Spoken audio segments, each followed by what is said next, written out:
Welcome to the Business of Apparel podcast. This is the place to learn how to start and scale your own apparel brand and fill it with loyal customers for years to come. I'm your host, Rachel Erickson, owner and CEO of unmarkedstreet, and I can't wait to share this episode with you.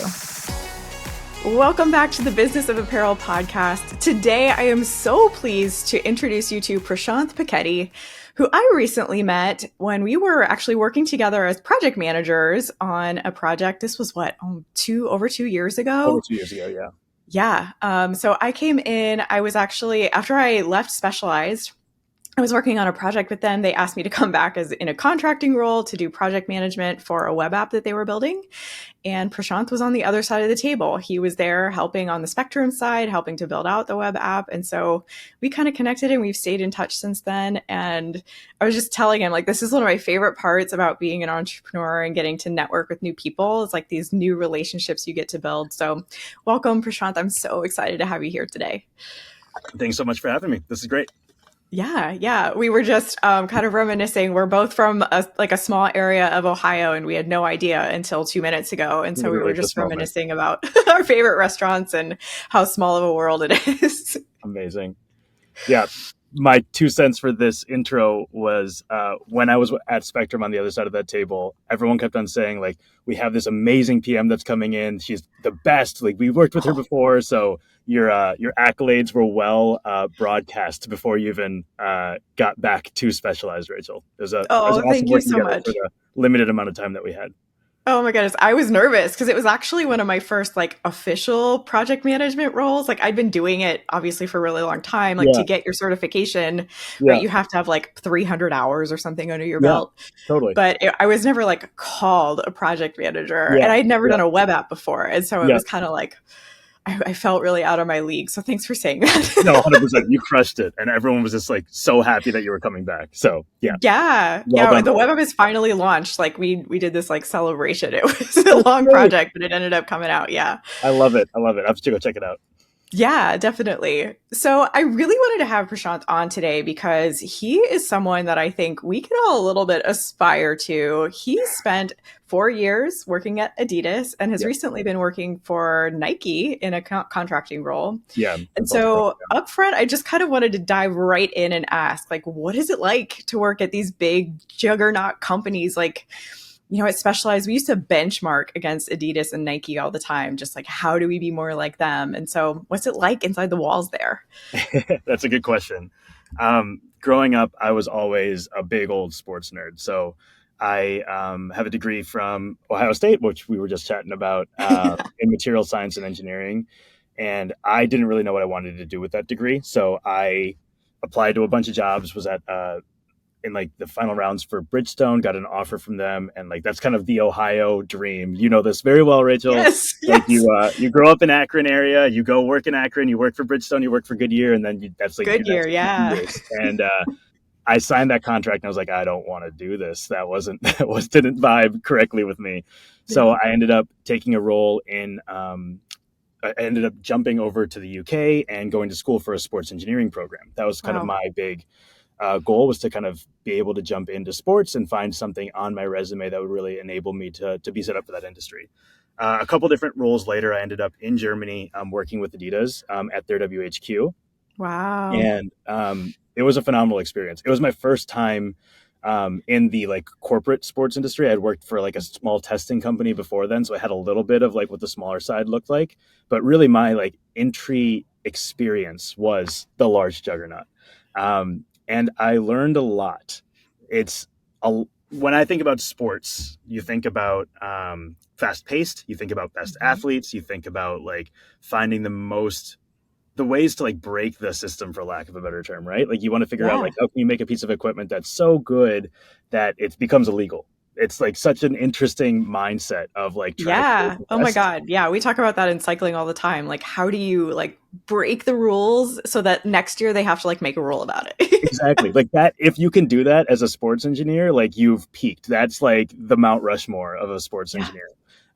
So when you're at Adidas, you have at Nike or any of these kind of larger firms, you have unlimited resources to be able to Mhm. execute against those goals. And I think that's the biggest benefit of doing like a larger experience is you can just see the entire world. You can see like you have connections with these athletes. You can get insights from them that from like the top of the top, these gold medalers who Yeah. just know just about everything and can share their experience with you. You can distill that into the products that you create. But I will say that there's another side to it because you're part of this like larger corporate behemoth. There's also less of the tactical diversity of work that you can do, and I think that's something that should Yes. not be understated. When I worked at Spectrum after leaving Adidas, I spent about like 5 years there working on like product development for mostly innovation footwear. So That's all. cool. Being an engineer, that's mostly my background is trying to like break the mold, like we were talking about on new products.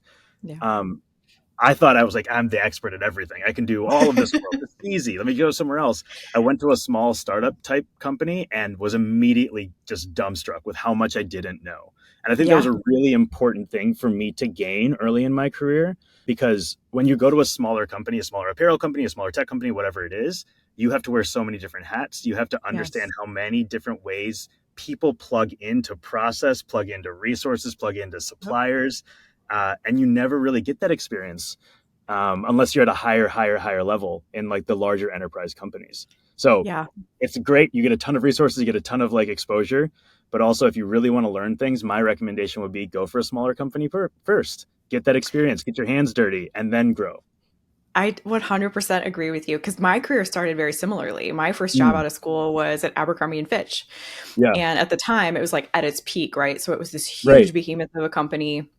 And you end up being like this really small cog in this really huge wheel. Totally, totally. And so your role, just like you were saying, you think you're like at this huge company, you're learning all this stuff, like you know all these things. Yeah, And yeah, then when you really like step out of that role, you realize, oh gosh, I was really only doing this really small part. And it was kind of beautiful. Like I could totally. focus on my few tasks that were crucial to making Yep, the product happen.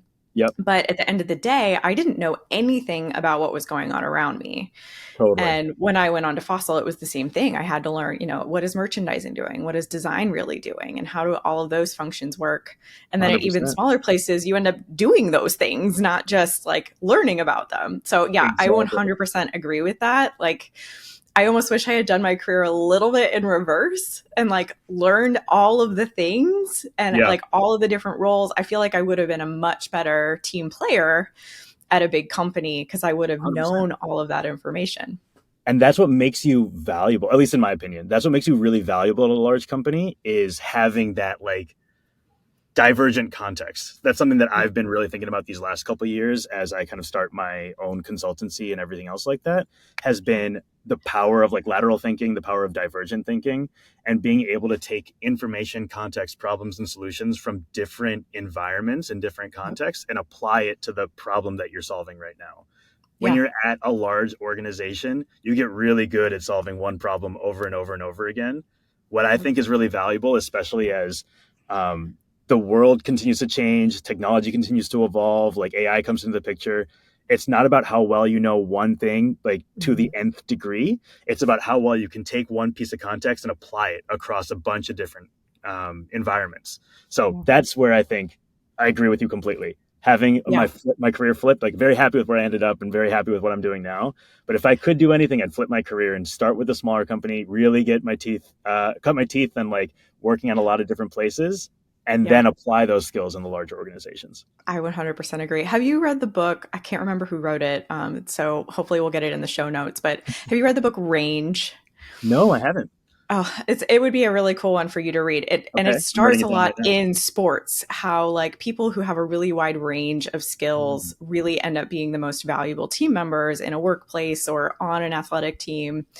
And then he kind of starts the book talking about different like mega athletes and mm, how either like Tiger Woods, only ever trained in golf and he was a yeah, great golfer and there was like a method to that, right? But there have been a lot of other athletes who have reached that pinnacle because they played yeah, all the sports, they yeah, knew all the things, they were just athletic in general.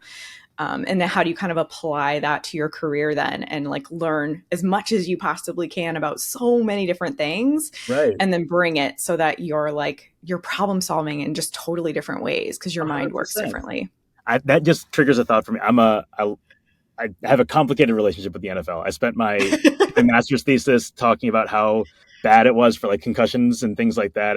Yeah. My master's thesis was on like protective gear and football helmets, Yeah. but I love watching it because I like losing money every year in my fantasy football league. And um, Yes. there's a quarterback from Ohio State, CJ Stroud, who plays for the Yep. Texans this year, and every like viral kind of like content goes around a lot about his warm up before like pregame, and he's like playing golf, playing baseball, playing basketball before he comes out to be what's probably going to be the rookie of the year, offensive rookie of the year this year. And what you just mentioned about like that range for athletes is very Yeah. clearly emulated in what he's doing right now is making him the best. And I think that's such a good parallel to think about Yeah. for careers, professional careers, like Yeah. corporate careers, just the same way as it is in sports. That's a great parallel.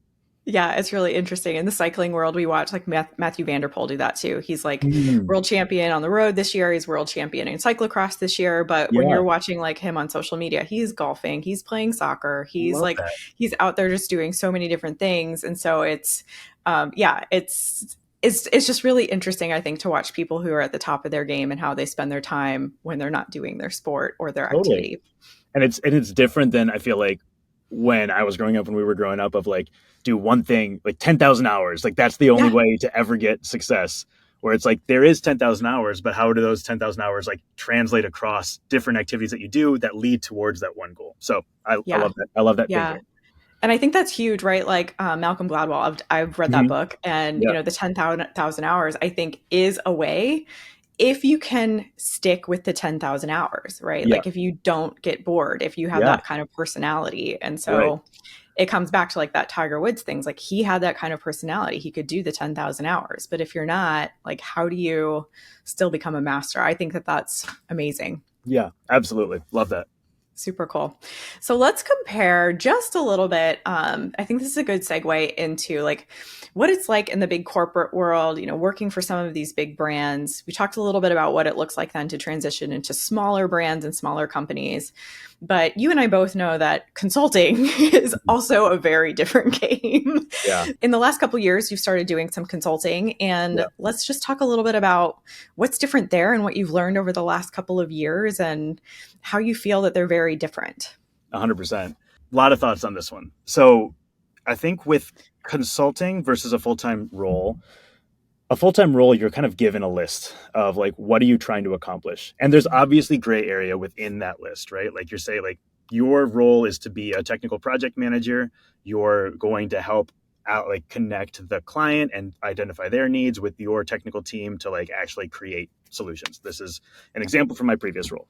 That's fine, you can do that, you can execute on that job, you have boundaries, you have context, you have familiarity, and you build mechanisms and systems in order for you to get more efficient at your job, which then in turn allows you to like have more space to explore if you want to explore and try to do new things, or just be more efficient and have more time to be able to execute your job at a higher fidelity and at a higher level.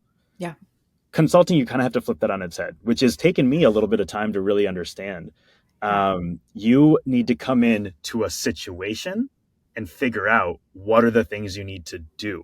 It's Yes. not, you're not given a rubric of like, hey, I need you to do X, Y, and Z. It's you're given a problem, and you're maybe, if you're lucky, given a destination that you want to go to, and then you Yep. have to figure out the path.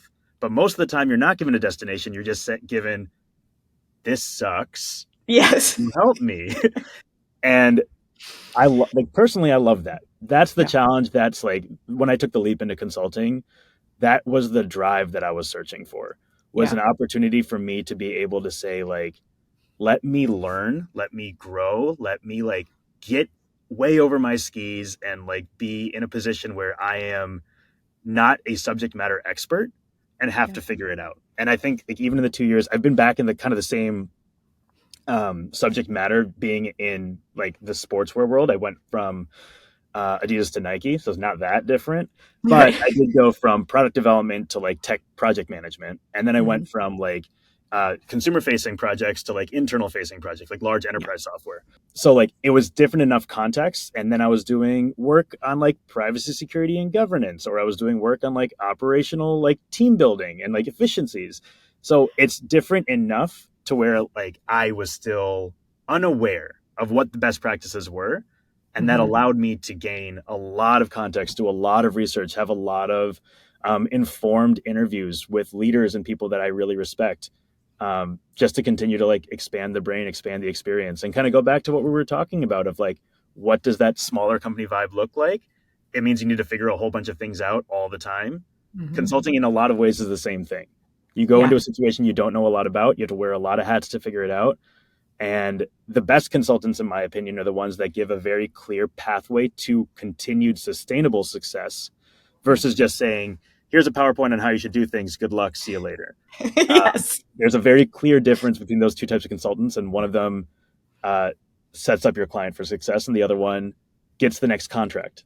Both of those Yeah. might be financially valuable, but one of them is more like, I don't know, aligned with my values at the very least. Yeah. 100% agree. I think, I just started working with someone who I would probably consider a really ideal client, but it was very similar where we started talking and it was just like, we just have these problems. Like, we don't know Mm-hmm. how to fix them. We don't know, like, we're making great product, we're putting it out in the world, our brand is growing.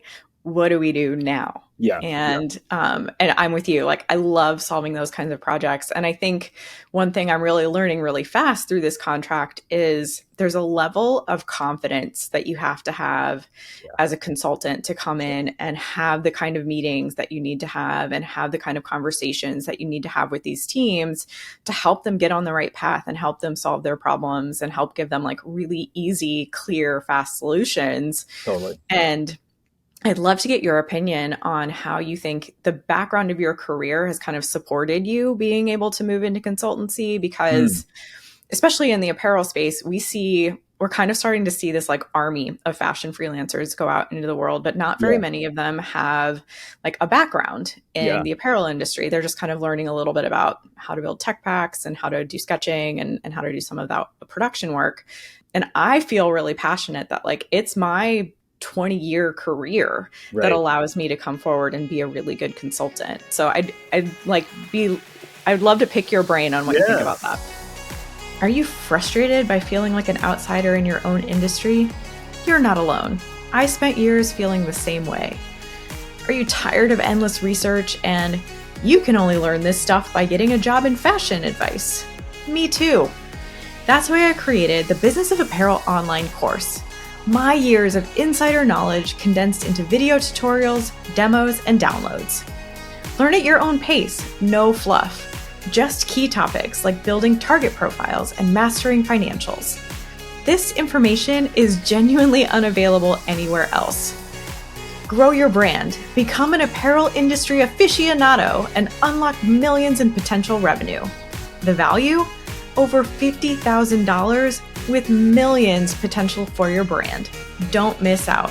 Sign up for the Business of Apparel online course today at thebusinessofapparel.com/course. It's honestly something I've been thinking a lot about. It goes back to a difference between like what is full-time employment versus what is consulting. Full-time employment for me has a very added benefit of being able to validate who you are, what your skills are based on the company and brand that you're associated with. So like when Yeah. you're with Adidas, you have like at the very least a backboard of saying like, I'm with Adidas, I know what I'm talking about. I'm with Nike, I Yeah. know what I'm talking about. When you're consulting, you're by yourself. Like this is like an environment where like the only backboard you have is like your own mental health and like the skills and experience that you bring to the table, right? Yep. Um, and I think that's where it becomes really, really important. On the like being able to understand your own skills and your own experience is a huge, significant part of the battle. Like go make sure that your mentals are all right, make sure that you are set up for success and that you understand the value that you're producing. Yeah. But I think for me, a really good way to help build that credibility up is to talk to the people that I've worked with in the past. So something that I've been doing a lot of is really evaluating who are the types of leaders that I've really enjoyed working with, what are the types of Yeah. outputs I've created for them, and then like like this, having a conversation with them, better understanding like what was the work that I delivered, what was the value that I brought, how did I differentiate myself from other people that they had worked with. Mhm. And at the very, very core of it, it's just understanding, why did you bring me in and why was I successful? And why did Yeah. this feel like a good relationship for the both of us? That has been really a really validating experience for me to better understand. Like I've had some really strong client feedback. I've had some really strong relationships that I've built. It's never a need to like have a relationship with a client after you're done working with them, but it's always a Sure. really nice perk, especially Yeah. when the work that I love to do is like very human centered and very Mhm. focused on making sure that not just the work is done the right way, but also the people feel good about the way that the Yes. work was done. I love that. So that validation in a lot of senses helps like buoy my own validation for the work that I'm doing. But at the very end of the day, right? Like you said it well, we have 20 years of experience. We have like it's a huge amount of a backdrop of content to come Yeah. back to. Mhm. Being able to point at something and be like, that's my shoe. That's my piece of apparel. Like Yep. those kinds of stories, those kinds of relations that you can have where it's not just you marketing yourself, but also like your work speaking for itself. Those are Yeah. unbelievably important. At Unmarked Street, we're kind of in this fun place where like you're learning what people are asking for. And so Yeah. when I first started my consultancy, like people were asking for production help. Like we need Mm-hmm. help finding manufacturers and we need help placing POs and making sure that our production is going well. Yeah. But as you really dig in and you start to find out, like, this is what they think they Yep. need, Yep. I come in and I actually end up helping them with like business strategy. Totally. And so we're in this like fun transition right now where I know that that's what people really need from me. Like, I'm Yeah. excited to start working on that. But how do I convince them up front that they don't need production help? That's really what they need. So Yeah. I mean, I don't even know the answer to that question, but No, agreed. I think that's like the difference between consulting and a full time role, though, is like yeah, you're given a situation and you need to figure out how to make the most of that situation versus like you were just given only do this PO work. right. Those are two very different contexts. And I've been reading a lot about like this same type of work, and it's like transforming the work that you're delivering, right? It Mm-hmm. comes down to like showing the value of your type of critical thinking, your type of being able to evaluate the situation and scenario and be able to say, like, I will do this, but I think we should do this. And Yes. here's how both of these can get started. Yeah. Not only from a continued like partnership with your client, but also for like continue to evolve your skills and evolve like the opportunities that you can start to serve in. Yeah. I think that's so true. I think Yeah, it's so important to kind of explore. And I think being a project manager and being able to problem solve the way that we're trained to problem solve. And what I love about being a project manager, and this is kind of a weird kind of off the cuff story, so bear with me for a second. I'm But loving it. when we in the apparel industry for like the first 15 years of my career, we're doing all this project management work and we're putting all these plans on paper and we're leading these teams and all of these processes. Yeah, I didn't even know what a project manager was. I'd never even heard of that. I had never heard of a project charter. Like when yeah, I went and decided to take some project management classes to yeah, really hone in on all of this stuff, it was like there was this joke that we used to have where we would say, I wish we could have this document where everybody would sign it and say, this is what we're doing this season. Like, and then I got into project management and was like, oh shit, like there is a this document is and a thing. we should be doing it. Yeah, And so I just think, not just being able to problem solve, but put like a real actual plan behind it and document it and then track it so that the next season you're able to do a little bit better and you're able to improve your timeline a little bit and you're able to get your budget down a little bit more, I think is so crucial. And I just want to like share a little bit of information about project management because you've yeah, been doing it a lot longer than I have. yeah, And I think that's what's really special about project management. It is a thing, it is yeah, out there. yeah. And I'd love for you to just talk a little bit about how it can amplify like any role or any job or any company. 100%. I had a ton of like, I guess you call it imposter syndrome about like project management even being a job when I first Yeah, started my career. Because I was exactly. like, why do they need me? This is just me telling them to do their job. They shouldn't need someone to go Right. tell them to do their job on time. This is ridiculous. And that was like my first like 2 years at Adidas. I was like, what am I doing? Like, this doesn't make any sense. Uh, but I think the realization that I came to was like, there's so many things that are going on at any given point in time. Like everyone has 50 million things on their plate. And as a project manager, your job isn't to just like create a calendar and make sure that like just like yell at everyone until it's done. Your job is to distill what's important, distill what's valuable, distill what needs everyone has on your team, and make sure like my MO for project management is to make everyone's job around me easier. Yeah. If I can succeed at making you as like the designer, you as a developer, you as the marketing person, you as my engineer, if I can make Mhm. all of your jobs easier, that means my job was a success. Yeah.